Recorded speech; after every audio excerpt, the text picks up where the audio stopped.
சாப்பிட்டு பாருங்க, டேஸ்ட் சும்மா கெத்தா இருக்கும். Daily double roasted rava, the perfect rava. ஹாலிடேஸ்னாலே அது நம்ம ஜிடி ஹாலிடேஸ் தான். South India's #1 travel brand. Athisaya, அதிசயங்களின் ஆரம்பம். அதிசயா, அதிசயம் நடக்கும் நிச்சயமா.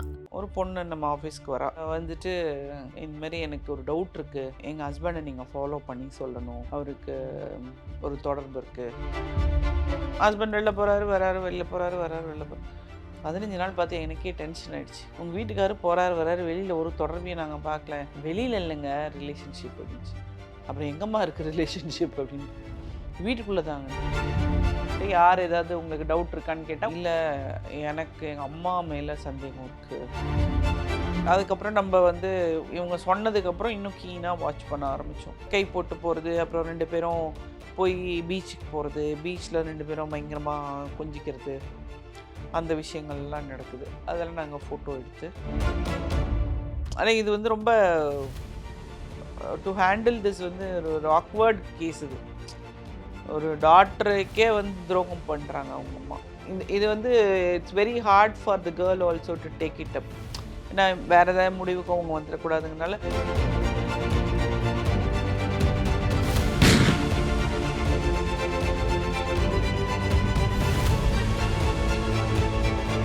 ஐபிசி மங்கை நேயர்களுக்கு வணக்கம். இன்றைக்கி நம்ம வந்து நிறைய விஷயங்கள் தெரிஞ்சுக்கிறதுக்காக டிடெக்டிவ் மாலதி மேம் மீட் பண்ண வந்திருக்கோம். வணக்கம் மேம். வணக்கம். எப்படி இருக்கீங்க? நல்லா இருக்கேன். திரும்ப உங்களை சந்திச்சதில் எனக்கு ரொம்ப சந்தோஷம். எனக்கும் தான். நீங்கள் பார்த்த கேஸில் இப்போ நிறைய கேஸ் நானுமே பார்த்துருக்கேன். படிக்கிறப்பெல்லாம் வந்துட்டு ஒரு மாமனார் இருப்பாங்க, அந்த மருமகளுக்கும் வந்து ரிலேஷன்ஷிப் இருக்கும், இல்லைன்னா அந்த மாதிரி கிராஸ் ரிலேஷன்ஷிப்ஸாக இருக்கும்ல. ஸோ நீங்கள் அந்த மாதிரி எதனா கேஸ் ஹேண்டில் பண்ணியிருக்கீங்களா? நம்ம நிறைய பண்ணியிருக்கோம் அந்த மாதிரி. இதில் வந்து கிட்டத்தட்ட பார்த்தா எல்லாம் ஒரே மாதிரி இருக்கும். எல்லா கேஸையும் நம்மளால சொல்ல முடியாது. சரி, ஒரு பொதுவாக ஒரு இதை மட்டும் நம்ம பேசலாம். ஆக்சுவலாக வந்து என்ன ஆகுதுன்னா, ஒரு பொண்ணு நம்ம ஆஃபீஸ்க்கு வரா, வந்துட்டு இந்த மாதிரி எனக்கு ஒரு டவுட் இருக்குது, எங்கள் ஹஸ்பண்டை நீங்கள் ஃபாலோ பண்ணி சொல்லணும், அவருக்கு ஒரு தொடர்பு இருக்குது அப்படின்னு சொல்லிடுச்சு. யூஸ்வலாக ஒய்ஃப் வந்தாங்க ஏதோ ஒரு தொடர்பு இருக்குன்னு தானே சொல்லுவாங்க. நம்மளும் சரி ஓகே அப்படின்னு சொல்லிட்டு, யார் ஏதாவது உங்களுக்கு டவுட் இருக்கான்னு கேட்டால் ஒன்றுமே சொல்லலை அந்த பொண்ணு. இல்லை, ஆனால் ஒன்று இருக்குது அப்படின்னு சொல்லிட்டாங்க. சரி, நம்ம பார்க்குறோம், ஹஸ்பண்ட் வெளில போகிறாரு வராரு, வெளில போகிறாரு வராரு, வெளில போகிறாரு. 15 நாள் பார்த்து எனக்கே டென்ஷன் ஆகிடுச்சு. அந்த பொண்ணை கால் பண்ணேன். அம்மா, உங்கள் வீட்டுக்காரர் போகிறாரு வராரு, வெளியில் ஒரு தொடர்பையும் நாங்கள் பார்க்கல, என்ன உனக்கு ஏதாவது ஒரு இன்செக்யூர் ஃபீலிங்கா, நீ வந்து ரொம்ப பொசசிவா அப்படின்னு கேட்டேன். வெளியில் இல்லைங்க ரிலேஷன்ஷிப் அப்படின்ச்சு. அப்புறம் எங்கம்மா இருக்குது ரிலேஷன்ஷிப் அப்படின்னு. வீட்டுக்குள்ளே தாங்கன்னு. இப்போ நான் அப்பயே கேட்டேன்னா, உங்களுக்கு யாராவது டவுட் இருக்கா அப்படின்னதுக்கு இல்லைன்னு சொல்லிட்டீங்களேன்னு. எனக்கு அதுவும் தெரிஞ்சுக்கணும்னு இருந்துச்சு. இப்போ வெளியில் அவருக்கு இல்லை, கண்டிப்பாக வீட்டுக்குள்ளே தான் அப்படின்னு எனக்கே தெரியும், அதை நீங்கள் கண்டுபிடிக்க முடியுமான்னுச்சு. என்னது? ஆனால் வீட்டுக்குள்ளே யார் யார் நம்ம இருக்கிறாங்கன்னு தெரிஞ்சாலுமே பாசிபிலிட்டிஸ் 1-2 தானே. ஆமாம். அப்போ நான் கேட்டேன், வீட்டுக்குள்ளெல்லாம் எங்களால் போக முடியாதேம்மா, நீ என்ன சொல்கிற அப்படின்னு. இல்லை, எனக்கு எங்கள் அம்மா மேலே சந்தேகம் இருக்குது அப்படின்னு சொல்லிச்சு. அப்படியா அப்படின்னு சொல்லிட்டு, நாங்கள் எப்படி இதை பண்ணுறதுன்னு, நீங்கள் அவங்க 2 பேரும் வெளியே போவாங்க, ஆனால் வீட்டுக்குள்ளே நடக்கிறது எப்படியும் வீட்டில் இருக்கவங்களே கண்டுபிடிக்க முடியாது. கண்டுபிடிக்க முடியாதா மேம்? அவங்க யாருமே இல்லாத போது தானே. ஓகே. ஸோ வீட்டுக்குள்ளே யார் இருக்காங்கன்னு யாரும் போய் கதவு தட்டி பார்க்க போகிறது கிடையாது. இப்போ இவங்கெல்லாம் வெளியே போகிறாங்கன்னா எங்கே போகிறாங்க, என்ன பண்ணுறாங்கன்னு எல்லாருக்குமே தெரியும்ல. இந்த பொண்ணு வந்து ஒரு டைம் திரும்பி எங்கேயோ போயிட்டு திரும்பி வரும்போது தான் இவளுக்கு டவுட் வந்திருக்கு. ரொம்ப நேரம் கழித்து கதவு திறந்த உடனே தான் இந்த பொண்ணுக்கு வந்து ஒரு டவுட் வந்திருக்கு. அதில் தான் எங்ககிட்ட வந்து இந்த மாதிரி கேஸ் கொடுத்துருக்கா. அதுக்கப்புறம் நம்ம வந்து இவங்க சொன்னதுக்கப்புறம் இன்னும் கீனாக வாட்ச் பண்ண ஆரம்பித்தோம். ஏன்னா வீட்டுக்குள்ளே இருக்கிற எவிடன்ஸ் நம்மளால் எடுக்க முடியாது. வேணும்னா அந்த பொண்ணே தான் ஏதாவது பண்ணி எடுத்துக்கணுமே தவிர நம்மளால் அதை பண்ண முடியாது. நம்ம வீட்டுக்குள்ளே எப்போவுமே எந்த கேஸுக்குமே வீட்டுக்குள்ளே நம்ம போகிறதே கிடையாது. ஏன்னா இட் இஸ் நாட் ப்ராப்பர். அதனால நாங்கள் வந்து அதுக்குள்ளே போகிறதே கிடையாது. இப்போ நான் சொல்லிவிட்டு அந்த பொண்ணுகிட்ட, அம்மா வீட்டுக்குள்ளே கண்டிப்பாக எங்களால் பண்ண முடியாது. நீ வந்து ஆரம்பத்திலே நான் கேட்டேன், ஏதாவது க்ளூ இருக்கா, உனக்கு ஏதாவது யார் மேலேயாவது டவுட் இருக்கான்னு கேட்டேன், நீங்கள் ஒன்றுமே சொல்லலை. நீங்கள் சொல்லியிருந்தீங்கன்னா நான் இந்த கேஸையே எடுத்துருக்க மாட்டேன். ஏன்னா நம்மளால் வீட்டுக்குள்ளே போய் கண்டிப்பாக பண்ணவே முடியாது. அப்போ அந்த பொண்ணு சொல்லிச்சு, இல்லை அவங்க வெளியும் போவாங்க. அதுக்கப்புறம் நம்ம ஃபீஸ் வாங்கிட்டோம். சரி ஓகே பார்ப்போம்னு சொல்லிட்டு நாங்கள் பார்த்தோம். அப்புறம்தான் ஒரு நாள் வந்து 2 பேரும் பைக்கில் போகிறாங்க. இந்த பொண்ணும் வந்து அந்த பைக்கில் போகிறதெல்லாம் பார்த்துருக்கா. அங்கே போகும்போது அவங்க அம்மா வந்து மாப்பிள்ளை மேலே தோல் மேலே கை போட்டு போகிறது அதெல்லாம் பார்த்துட்டு தான் அவளுக்கு வந்து டவுட் வந்து ஃபாலோ பண்ணியிருந்திருக்கா. பட் அவளால் எவிடன்ஸ் எடுக்க முடியல. அதுக்கப்புறம் வந்து எங்ககிட்ட வந்து அதை கன்ஃபார்ம் பண்ணிக்கிறதுக்காக தான் வந்து எங்ககிட்ட வந்து கேஸ் கொடுத்தது.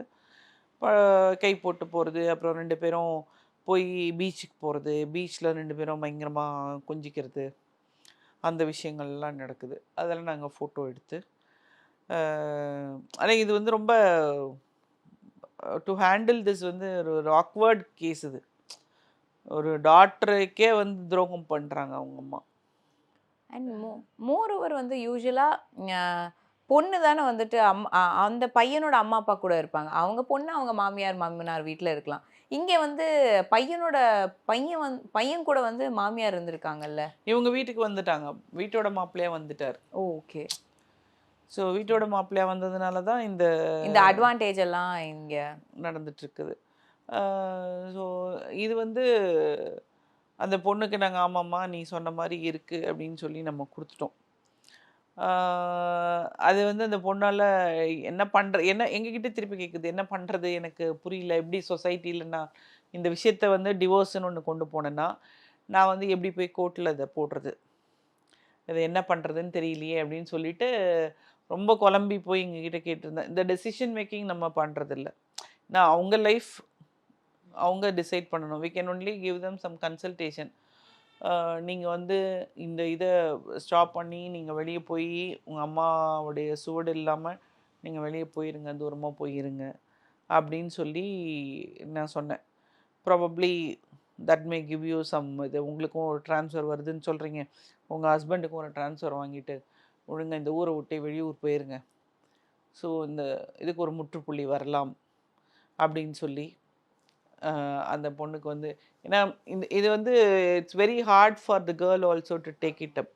ஏன்னா வேறு ஏதாவது முடிவுக்கு அவங்க வந்துடக்கூடாதுங்கனால ஒவ்வொரு கேஸ் நாங்கள் அவங்களுக்கு நம்ம கொடுக்கும்போது ஒரு இந்த மாதிரியான ஒரு ரிசல்ட்டு தெரிஞ்சிச்சுன்னா ஏதாவது ஹேஸ்டி டெசிஷன் எடுத்துடக்கூடாது அப்படிங்கிறதுக்காக அவங்களுக்கு ஒரு கவுன்சிலிங்கும் கொடுத்து அதுக்கப்புறம் அவங்கள நம்ம அனுப்புறது. ஜஸ்ட் இதுதாங்க இந்தாங்க ரிப்போர்ட் அப்படி கொடுக்கறது இல்லை. நம்ம ஏன்னா அவங்களோட மனநிலைமையும் ரொம்ப பாதிக்கப்பட்டிருக்கும். இப்போ how to handle the situation. அவங்களோட அம்மாவே ஒரு இடத்துல வந்து அவங்களுக்கே துரோகம் பண்ணுற இடங்கள்ல வந்து பொண்ணு அதை தாங்கிக்கவும் முடியாது. அண்ட் மோர் ஓவர் வந்து மாமியாராக இருந்தா அவங்க வந்து ஒரு மதர்லி ஃபிகர், அந்த பையனுக்குமே அது ஒரு மதர்லி ஃபிகர் இருந்தாலுமே இவங்களுக்குள்ள ஒரு ரிலேஷன்ஷிப் வர்ற அளவுக்கு ஒரு சூழ்நிலை வந்திருக்குன்னா இது எப்படின்னே என்னால் யோசிக்கவுமே முடியல. இது நிறைய நடக்குதுமா. இது not only this, I have seen many. இது எல்லாம் வந்து என்ன சொல்கிறது, ஒரு தனிமை இதற்கு இடம் கொடுக்குதுன்னு சொல்லலாம். நீங்கள் தனிமை இருந்தாலும் கூட அதாவது நம்ம வந்து சொல்லுவாங்களே, நாக்கில் வந்து வெள்ளத்தை வச்சுட்டு, விவேகானந்தர் சொல்லுவார், நாக்கில் வெள்ளத்தை வச்சுட்டுனா அது கரையாமல் இருந்து நீ தியானம் பண்ணணும், அப்போ தான் நீ உண்மையாக தியானம் பண்ணுறேன்னுவாங்க. நாக்கில் ஸ்வீட் செஞ்சுன்னா கண்டிப்பாக நம்ம சாப்பிட்ருவோம், அதுவே கரைஞ்சிடும் கொஞ்ச நேரத்தில். அந்த மாதிரி வந்து நம்ம இருக்க பழகிக்கணும். நாம் இப்படி தான் இருக்கணும், வாழ்க்கை நெறிமுறைன்னு ஒன்று இருக்கு இல்லையா, இதை கடைப்பிடிக்கணுங்கிற ஒரு நெறியோடு நம்ம வாழ்ந்தோன்னா சரியாக இருக்கும். ஏன்னா இது எப்படி எங்கே எதனால நடக்குது அப்படிங்கிறதுலாம் இதுக்கு ஒரு இதுவே இல்லை, ஒரு ஸ்டார்டிங் பாயிண்ட்டோ ஒரு எண்டிங் பாயிண்ட்டோ அப்படிங்கிறது.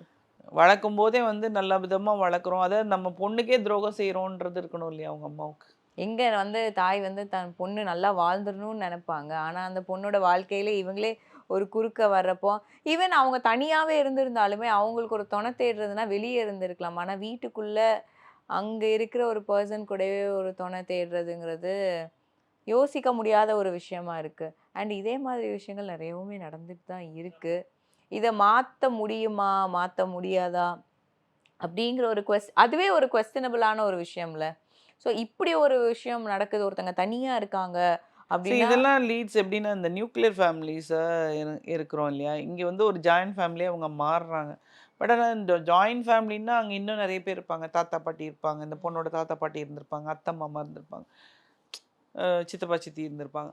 அப்போது இதற்கான இடம் வந்து குறைவாக இருந்திருக்கும். இப்போ வந்து இந்த தனியாக இருக்கிறது வந்து இந்த பிரச்சனைகளுக்கெல்லாம் வந்து ஈஸியாக வந்து கொண்டு போயிடுது அவங்கள.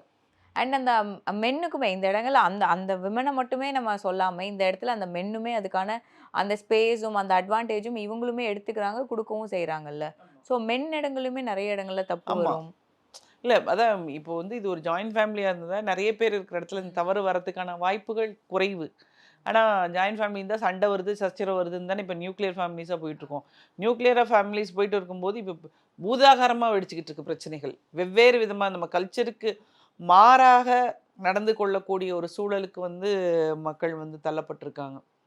ஸோ இப்படிப்பட்ட இப்படியுமே நம்ம ஆட்கள் இருக்காங்க, இப்படியும் நிறைய விஷயங்கள் நடந்துட்டு இருக்கு.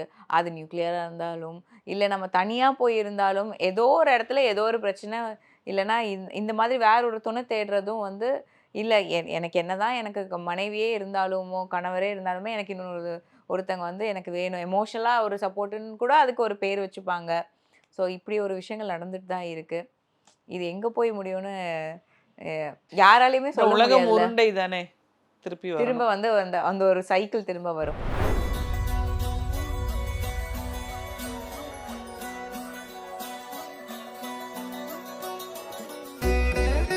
கால் பண்ணும்போது நீ இதுக்கு இதுக்கு நீ ஏதாவது ரீசன் சொன்ன பாத்துக்க அப்படின்னு சொல்லி என்னை மிரட்டி எனக்கு வந்து இன்வைட் கொடுத்து வர வச்சிருக்கா. காலையில கூட வந்து ரிமைண்டர்லாம் அனுப்பிச்சு இன்னைக்கு இருக்கு ஞாபகம் வச்சுக்கோ வந்துடுற அப்படி. அம்மா தாயை நான் கண்டிப்பா வரேம்மா, எங்க அம்மாவையும் கூட்டு வரேம்மா, அம்மாவையும் கூட்டு வரணும் டாட் அப்படின்னா. யாரோட குழந்தை பஸ் சொல்லிருங்க. இது வந்து நாஞ்சில் விஜயன் அவரோட குழந்தை. பாப்பா பேரு நேம் வந்து நைனுக்கு பாத்துக்கோங்க. பேர் நான் தான் பேர் வைக்கிற ஃபங்க்ஷனே வச்சேயா. ஐயோ மகனே தூக்கி போட்டு குடிப்பீங்க போல இருக்கு. தூக்கி போட்டு குடிங்க. இப்போ இந்த குழந்தை அழுவுது வச்சு எப்படி கண்டுபிடிப்பீங்க எதுக்கு அழுவுதுன்னு? ஒண்ணு உச்சா கக்கா போயிட்டா அழுவாங்க. ஓகே, இதுதான் காமன். இன்னொன்று வந்து அடிக்கடி பசிக்கும் அவங்களுக்கு நியூபார்ன் அதனால பசிக்கும் போது அழுகதா செய்வாங்க. அதுக்குன்னு ரொம்ப நேரம் நம்ம ஓவர் ஃபீடு பண்ணக்கூடாது. ஒரிஜினல் குழந்தை சரி எப்படி சமாதானப்படுத்துவீங்க? இல்ல அதான் ஜிஜி ஜிஜோ அமைதியா இருறான்னு சொல்லுவேன். அப்படி அப்புறமா அழுதானா இந்த லட்சா அப்படி வருவா இந்த குடிங்க. என்ன பண்ணுவீங்க நீங்க? இல்ல பாத்துக்கன்னு சொல்லிட்டு வரேன் பாட மட்டமாவே. பாய்னா எப்படி கண்டுபிடிப்பீங்க எங்களுக்கு ஒரு சொல்லுங்களேன். கேர்ள் பேபி இருந்தா அழகா இருப்பாங்களா அந்த டைம்ல, ரொம்ப கியூட்டா இன்னும் அழகு அதிகமாகுமா? பையனா கொஞ்சம் மூக்கு எல்லாம் வீங்கு வாயெல்லாம் வீங்கு அந்த மாதிரி இருக்கும். அழுகுறானா? என்ன அழுதா சிரிக்கிறீங்க? அழுத உடனே என்ன பண்ணுவேன்னா நான் ஏனுமா ஏனாய்த்தோ ஓ இது கன்னடா சாரி என்னமாச்சு என்னமாச்சு ஏன் அழுகுறீங்க அம்மா வேணுமா நீங்க வேணும் விட மாட்டேங்கிறானே. நம்பவே முடியல. நான் வைஷாலியை வந்து ஒரு குழந்தை மாதிரி ஒரு டைமில் பார்த்துருக்கேன், ஒர்க் பண்ணியிருக்கோம். இன்றைக்கி அவருக்கு குழந்தை பிறக்கும் போது அவளுக்கு இருக்கும் போது ரொம்ப சந்தோஷமாக இருக்குது.